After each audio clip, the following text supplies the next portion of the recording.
طرفداران تئوری‌های توطئه معتقدند که زمین لرزه‌های اخیر ایران و زمین لرزه مهیب ترکیه زیر سر پروژه هارپ و نقشه‌های سیاسی ابرقدرت‌ها برای کنترل زمین بوده. اونها معتقدند یه ایستگاه آب و هوایی در آلاسکا وجود داره که از اونجا توسط امواج خاصی آب و هوای زمین کنترل میشه، زلزله ایجاد میشه و حتی مغز انسان‌ها توسط اون امواج کنترل میشه. ما در این اپیزود قصد داریم درباره جزئیات پروژه هارپ و ارتباط اون با زلزله‌های اخیر صحبت کنیم.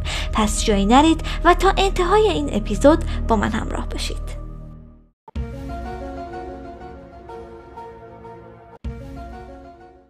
پروژه هارپ که مخفف های فرکانسی اکتیو آرورال ریسرچ پروگرامه، یه پروژه پژوهشی بود که در سال 1993 برای بررسی و آزمایش لایه یونوسفر با استفاده از امواج رادیویی در آلاسکا استارت خورد.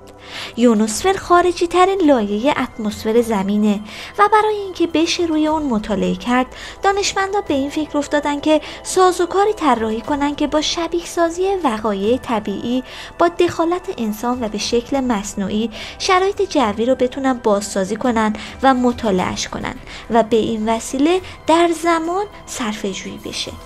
بدین منظور اونها اومدن و مجموعی از 180 آنتن رو در زمینی به مساحت 33 هکتار نصب کردن که این آنتن ها امواجی با فرکانس 3.6 مگاوات به یونوسفر ارسال می‌کرد.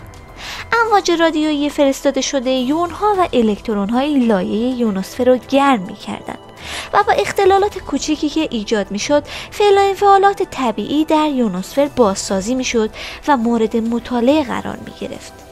زمانی که این پروژه در 1993 استارت خورد، جهان درگیر جنگ سرد بین شوروی و آمریکا بود.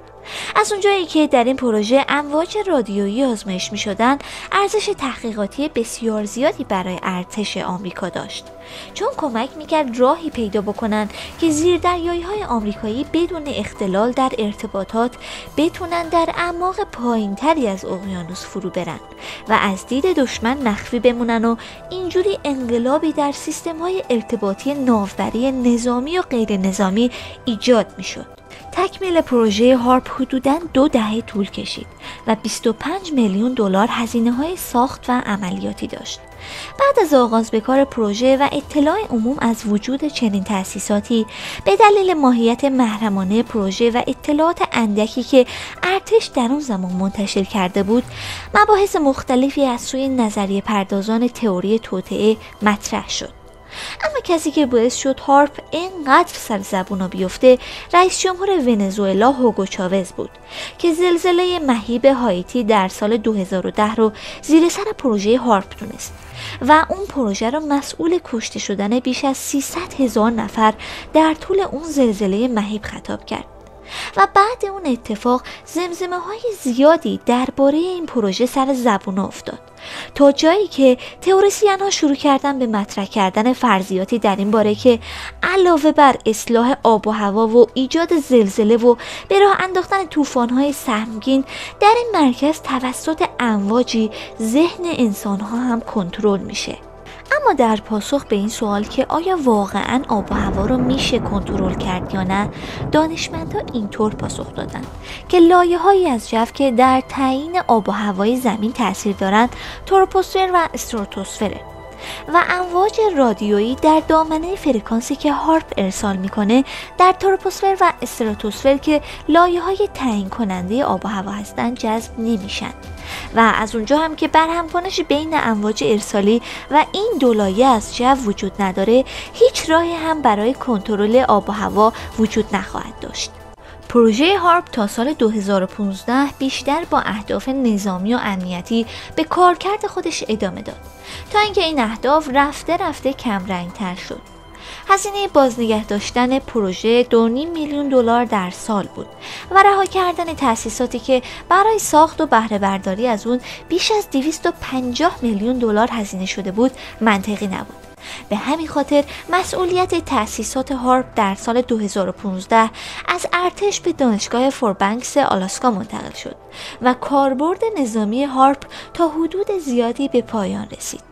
اما در مورد زلزله اخیر ترکیه و شبهاتی که حول محور اون وجود داره، دانشمندا تخمین زدن انرژی که در زمان وقوع اون زلزله آزاد شده معادل انفجار همزمان 130 بمب اتمی بوده و برای ایجاد چنین انرژی عظیمی باید صدها بمب اتم رو در اعماق زمین جاساز کرد و بعد همه اونها رو همزمان با هم منفجر کرد تا شاید بشه صفحات زمین رو برای حرکت کردن تحریک کرد. اونم شاید.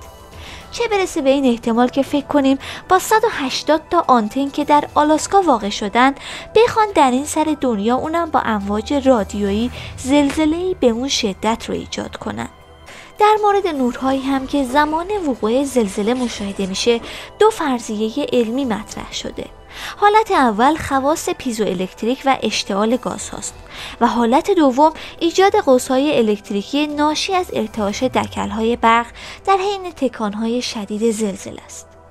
پس در نتیجه گیری این سوال که آیا پروژه هارپ مسئول ایجاد زلزله‌های مهیب سالهای اخیره، جواب علمی به طور خلاصه منفیه و از نظر فیزیکی ایجاد طوفان یا زلزله با فرستادن امواج UF به یونوسفر تقریبا غیر ممکنه. اما من بیشتر دلم میخواد بدونم که شما چی فکر میکنید؟ به نظر شما این زلزله های پروژه سیاسی مهیبه یا فقط رخدادهای طبیعی هن که از دست انسان ها خارجن؟ جوابتون رو به همراه استدلالتون برام کامنت کنید. میخونم و جواب میدم. همینطور ازتون ممنون میشم که با لایک و شیر این اپیزود با دوستاتون اونها رو هم در واقعیت پروژه هارپ سهیم کنید.